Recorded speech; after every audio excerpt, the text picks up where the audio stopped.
Hi everybody, it's your old pal Chuck, and we're back with another review. Today, we'll be taking a look at, from the Fall of Cybertron line, Deluxe Class Starscream.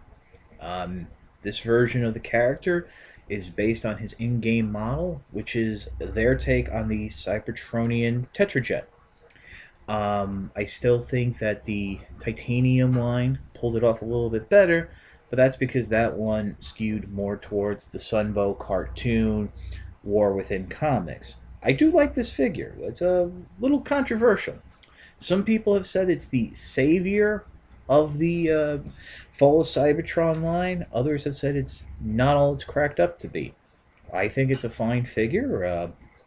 Clearly, it has the classic Starscream colors, red, gray, and blue. You'll also have that nice orange in the nose cone. Little light purple highlights right here towards the back where the tail fin is, and two Decepticon logos on the wings. The figure does have two accessories, or one, depending on how you look at it.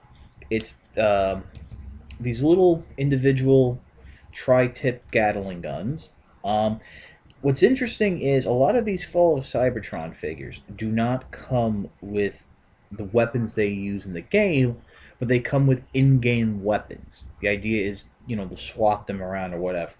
Well, these two guns can be pegged together and to form this single six-barrel Gatling gun that, because of the gears on the barrels, when you turn one, rotate in unison.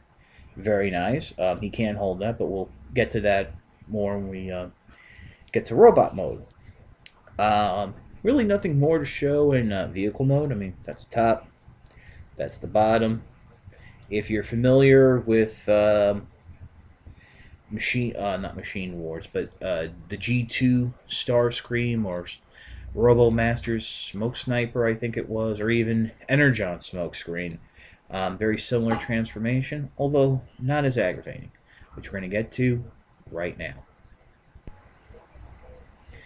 Start off transformation, what you want to do is come in to the front here and flip down the nose cone. Next, you want to come to the rear of the jet and unpeg the legs from the rear of the body and swing them down. For those of you who are wondering, yes, there is a Gerwalk mode, but it's been shown before. Continue bringing... Now, bring it forward, but don't peg anything in yet. What you then want to do is basically start folding things up. You can then fold the cockpit into the torso area. It'll peg in nicely. And then you'll have these vertical fins right here that you just want to go and fold back, and that'll be very nice. And you can then just loosen up the back a little. And while doing so, bring up the head. The joints are a little tighter than I remember. Let me adjust the camera here. So yeah, the thing we should probably do before we go any further to finish off the legs is just flip out the toes. Next, you can just come around the back here and flip up the arms, unpeg them, it'll make life a little easier, straighten them out, and then fold them out. Like so. Just a little, you might want to push from the outside, which you can do, and then just straighten them out. Bring the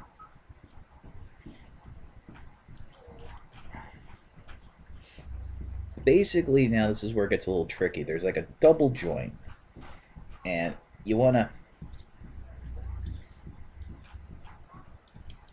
fold it up on, like you're accordioning it in.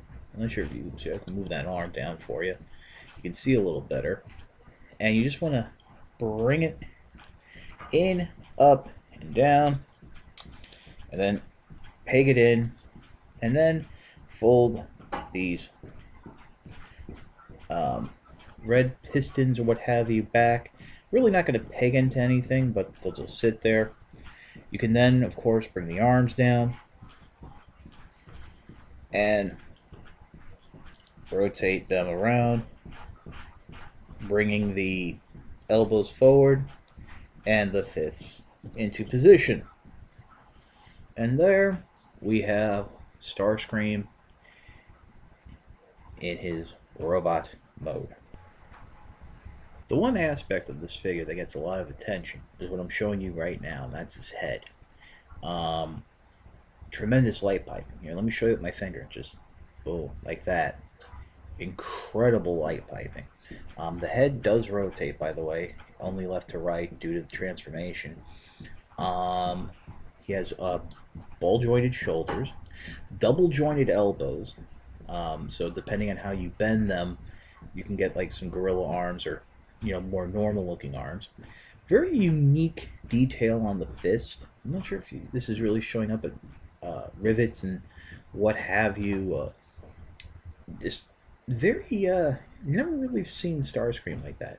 The guns can be pegged under the arm. They look okay. Not really my favorite position for them due to not being the true seeker type of style. I mean, there's plenty of other places. Also, I prefer using the short pegs when doing this. Coming down, no waist articulation, but he does have ball jointed hips. Single jointed tight knee joints, or at least on mine, and ankle pivot left and right, and that's about it. So you can get a lot of great poses. Oh, and there is a swivel here at the upper leg. One thing I do feel I should show off is what a lot of people complain about, and that's the fact he's quite hollow. I don't really notice. I mean, I look at it more, it's like the wings and stuff are a backpack that the figure is wearing. But I know a lot of people, that's a deal breaker. It's like, oh, cheaping out on the plastic. Oh. Well, I don't. Really a great figure. The joints on Starscream's arms allow him to actually hold the combined weapon mode. Although, as you can see, it is starting to split a little because it just doesn't have the clearance across the nose cone. But you can make it work. Can I recommend this figure? Absolutely. It's a fun toy. Nice transformation. I do hope we get to see repaints into Skywarp and Thundercracker in America. I know in Japan, the Skywarp's already been done with a nice metallic sheen, but yeah, I got this guy off of Amazon.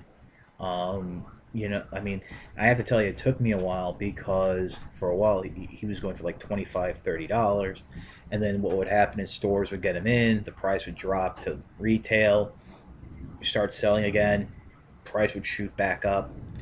So definitely worth a pickup. Don't pay more than I would say $15, but that's basically the going rate for deluxes.